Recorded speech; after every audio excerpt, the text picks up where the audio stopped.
तसेच मित्रपक्ष म्हणून महायुतीच्या सर्व कार्यकर्त्यांना योग्य त्या ठिकाणी सामावून घेण्याचं काम खोतकर साहेबांच्या मार्गदर्शनाने केलं. त्यामध्ये शिवसेनेचे असतील, भारतीय जनता पार्टी किंवा अजितदादाचे राष्ट्रवादीचे सर्व कार्यकर्त्यांना घेऊन चालण्याचं काम त्यांनी केलं.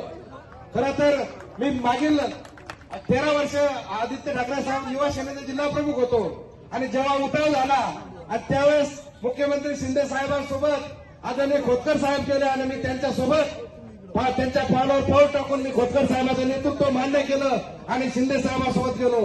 खरं तर या जिल्ह्यामध्ये सामान्य कार्यकर्त्यांना जर आधार करायचा असेल तर ते सन्माननीय अर्जुना खोतकर साहेबांचं नाव घेणं असतं. ते आता भारतीय जनता पार्टीचे 3 आमदार आहे, शिवसेनेचे 2 आमदार आहे, सन्मान्य हिकमतदादा उडान त्यांचंही उडान आता विधानसभेपर्यंत गेल्यामुळे ते आमच्याकडे आले आणि निवडून आले.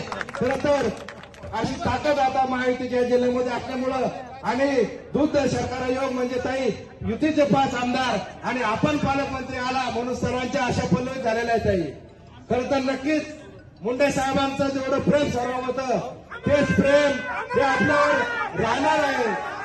आणि मला जिल्हा प्रमुख म्हणून मी सर्व कार्यकर्त्यांना आश्वासित करू इच्छितो की ताईंच्या या पालकमंत्री पदाच्या कार्यकाळामध्ये थेट सामान्यापर्यंत न्याय देण्याचं ताई नक्कीच काम करतील ही सर्वांना आशा आहे, मला विश्वास आहे. कारण संघर्ष करणे आहे. लोकनेते गोपीनाथ मुंडे साहेबांचा वारसा ताई जपत आहे आणि जसा साहेबांचा आशीर्वाद या जिल्ह्याला होता तसाच ताई आपलाही आशीर्वाद सर्व कार्यकर्त्यांना असावा अशी मी इच्छा व्यक्त करतो. व माझ्या विनंतीला मान देऊन आपण जालना जिल्ह्यामध्ये आलात.